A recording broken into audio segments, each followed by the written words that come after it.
Денеска, кога се слави традиционалниот тиквешки гроздобер, манифестација која потсетува на важноста на лозарството и винарството, за нашите лозари е ден на разочараност и неизвестност.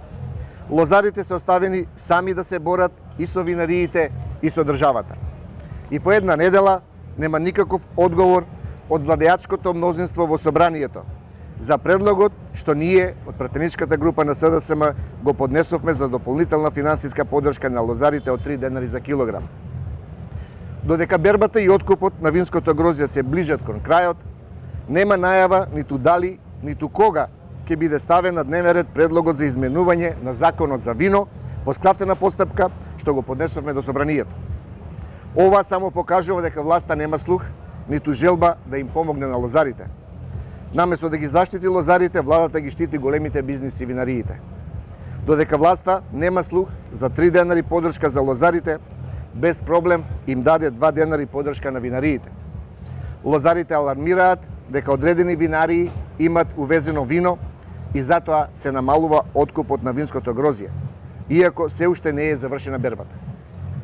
Ја повикуваме владата да провери и да одговори колку вино е увезено, од кога и за која намена е.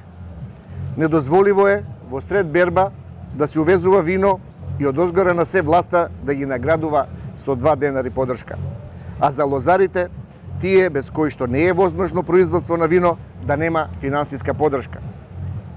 Владата и МЗШВ не ја објавија производната цена на грозјето, иако се законски обврзани да го сторат тоа.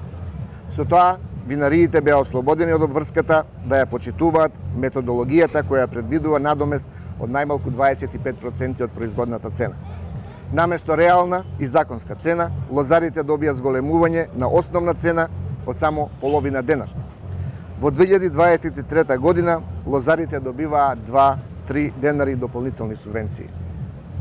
Повторно ги повикуваме сите пратеници, особено мнозинството од ВМРО ДПМН, да го стават на дневен ред и да го поддржат предлог законот за дополнителна поддршка од 3 денари и за укинување на одредбата што дозволуваше 8% намалување на откупната цена.